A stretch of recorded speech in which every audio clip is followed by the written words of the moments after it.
Hello students, this is the second part of video for chapter number 3 from history. In last part of video we have covered the topic about the Delhi Sultan. From where do we get the information about Delhi Sultan? That is from inscription, coins and architecture. Rather than that, many written work that is being written by many of the author that is being appointed by the rulers.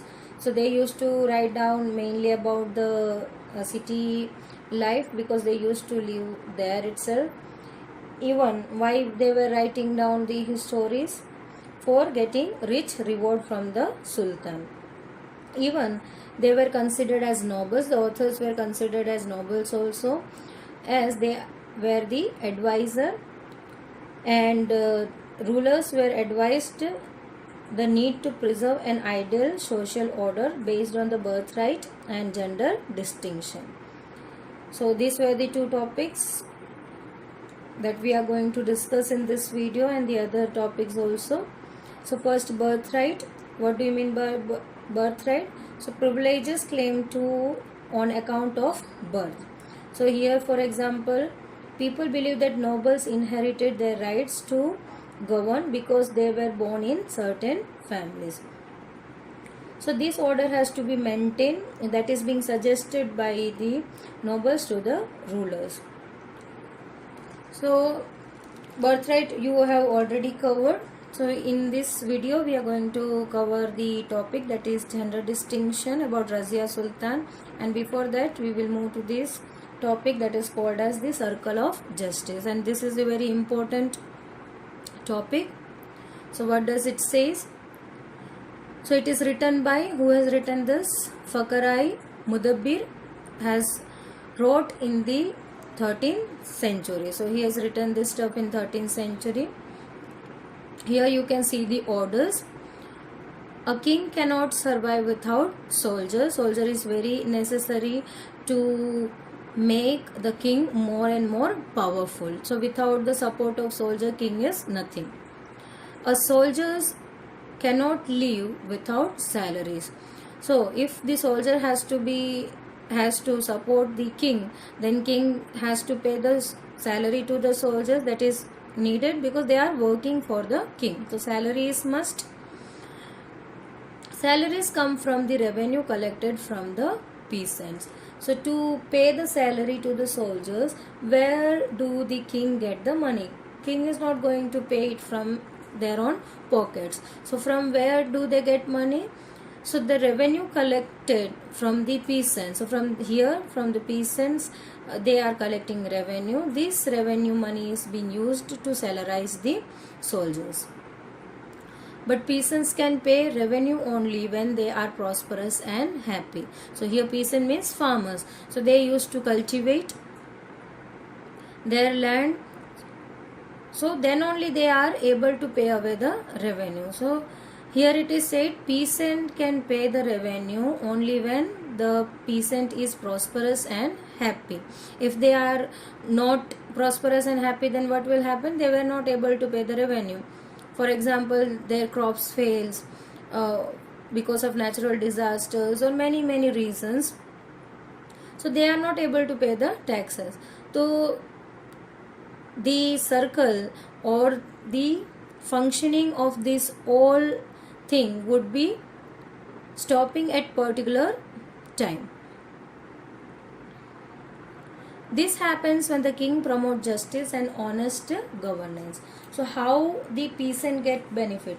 If their crops fails, or if the production or the cultivation could not success, then what would be peasant do? Where will they go? They will go directly to their king for the help because they are ruling. So what is his work? To give away the things to the subjects, because he is the ruler. He is looking after his regions and surroundings and their people. So whatever it is needed in the worst time or in needy times, the king used to give away the things to the people, or help. In short, you can say the help to the people. So kings has to promote justice and honest governance. If it is done, so the peasants are benefited. So this is called a circle of justice. So from base to top or from top to bottom, they all are interconnected. The order you can see: king cannot survive with soldiers, soldier cannot survive with salaries, and salaries are collected by the peasant as revenue. Now how the revenue can be paid by the peasant to the king? If they are prosperous and happy. How they can become prosperous and happy? If the king's ruling period or ruling thing is promoting justice and honest governance, then only the peasants are able to give away the revenue. So this is called a circle of justice. Next we are going to discuss is gender distinction about the Razia Sultan. As we have read that she was the only daughter of the Iltutmish. So we are going to learn in detail. Or she served as a ruler for only 4 years. That is from 1236 to 1240, her ruling period. So about her, one of historian writes that what Minajai Siraj thought about the Razia. So he was the historian. So what he think about the Razia: she was the daughter of Sultan Iltutmish, that we have already covered. She was more able and qualified than all her brothers. So according to Minajai Siraj, he thought that she was more able and qualified than her all brothers. But Mirajai Siraj was not comfortable at having queen as a ruler, nor the nobles were happy.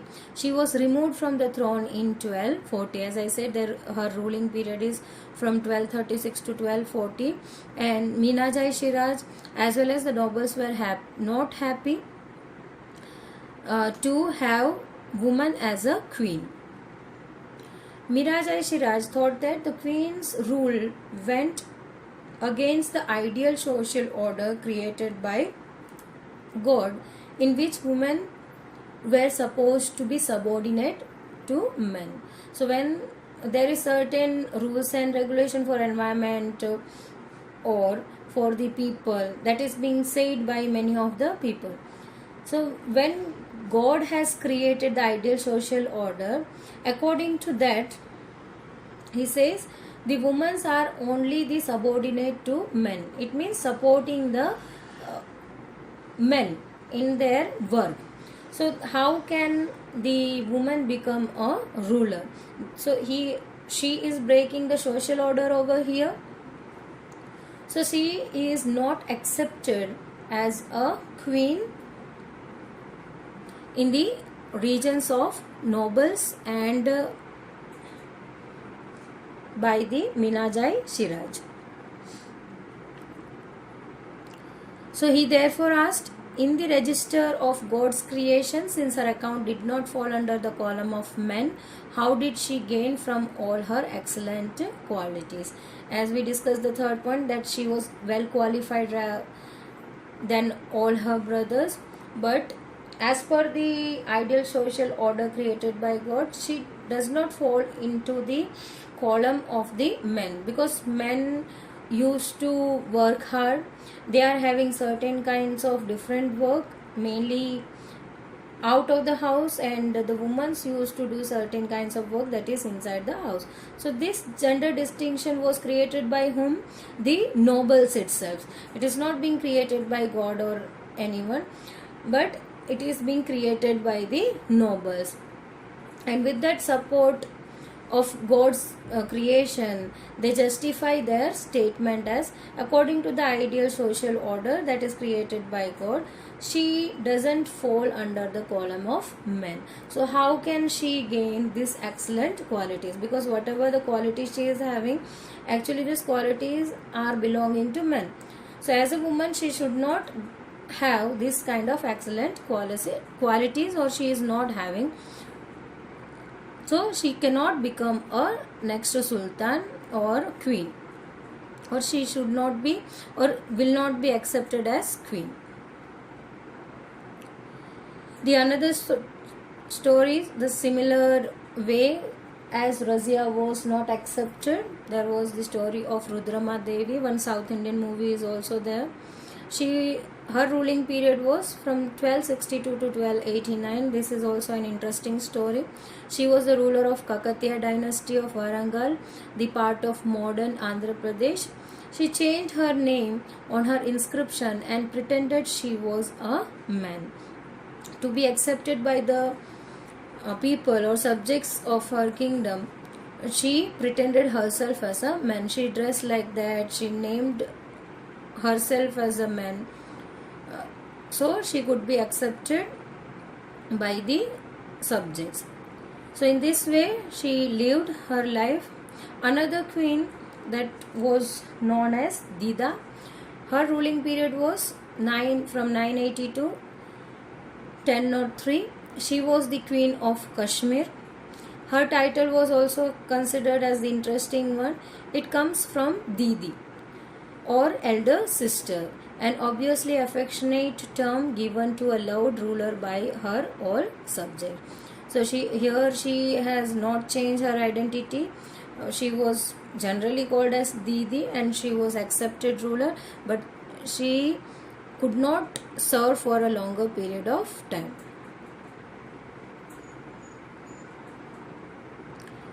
Next topic is the expansion of the Delhi Sultanate. In the early 13th century, the sultans depended only on the trade, tribute or plunder for supplies. So they have not established their kingdom in proper way, not in every places.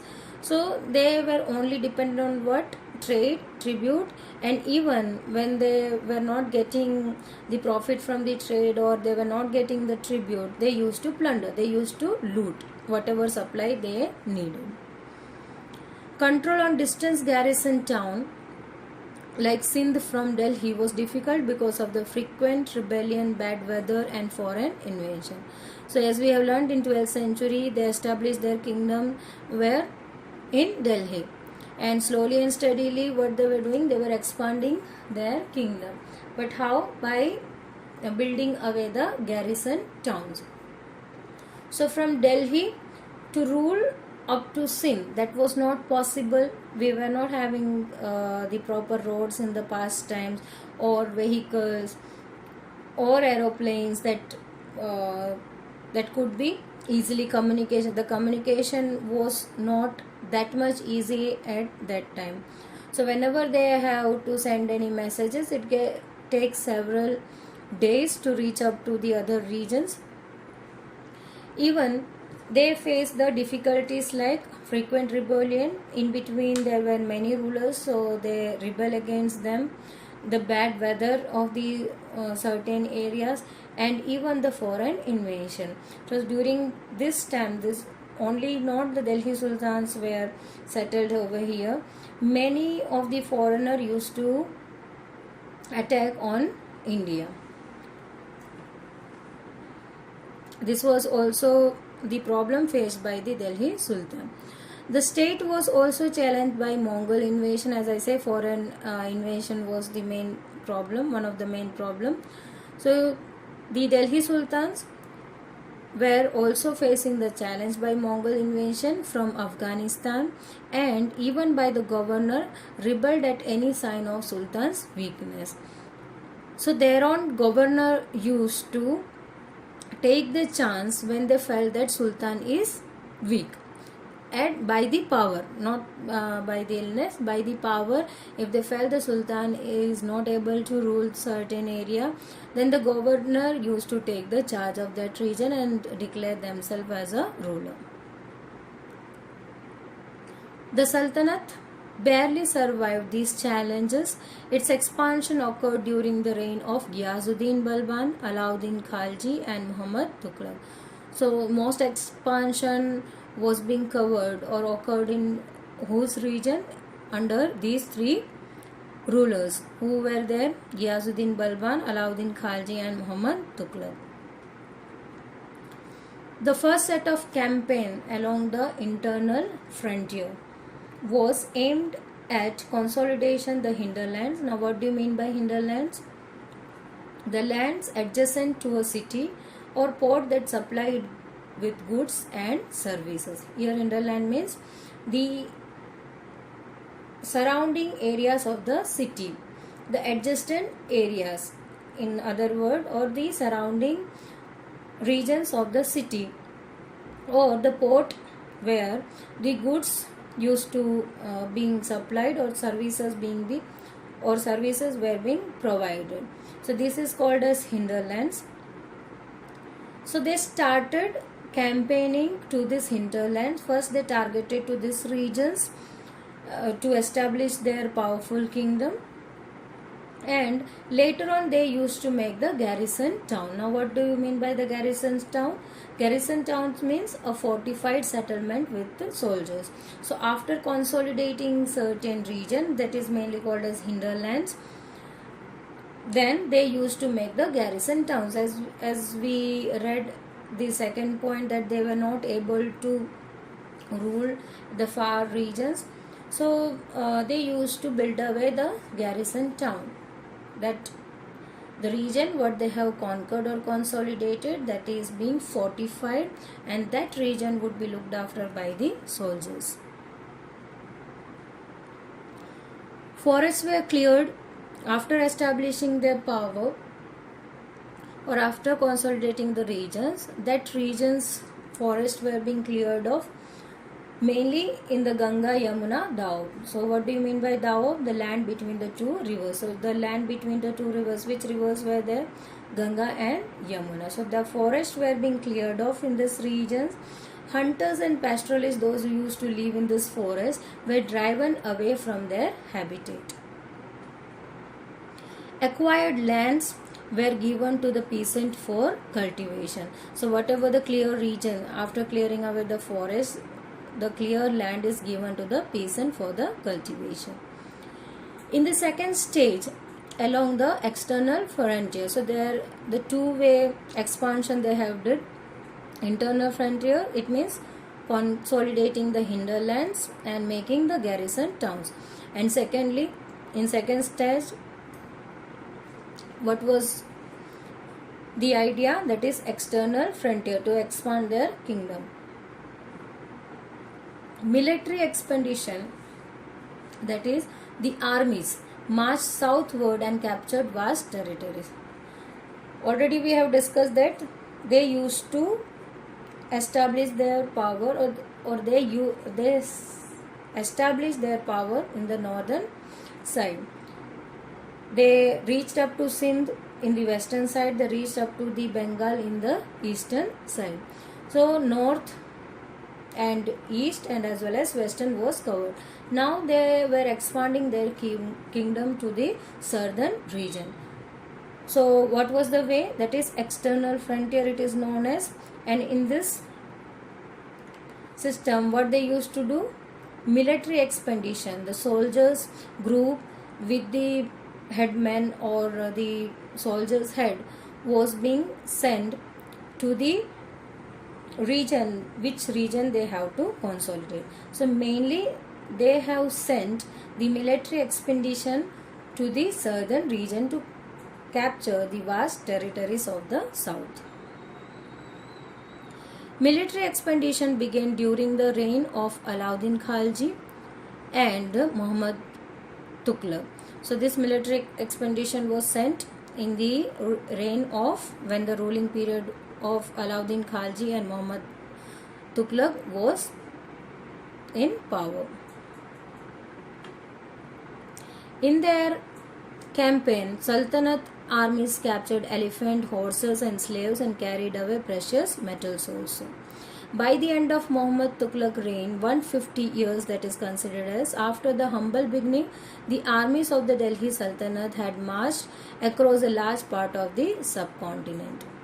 They defeated rival armies and seized the cities also. The Sultanate collected taxes from the peasantry and dispensed justice in its realms. So the next topic we will cover in the next video. Till then, stay tuned. Thank you.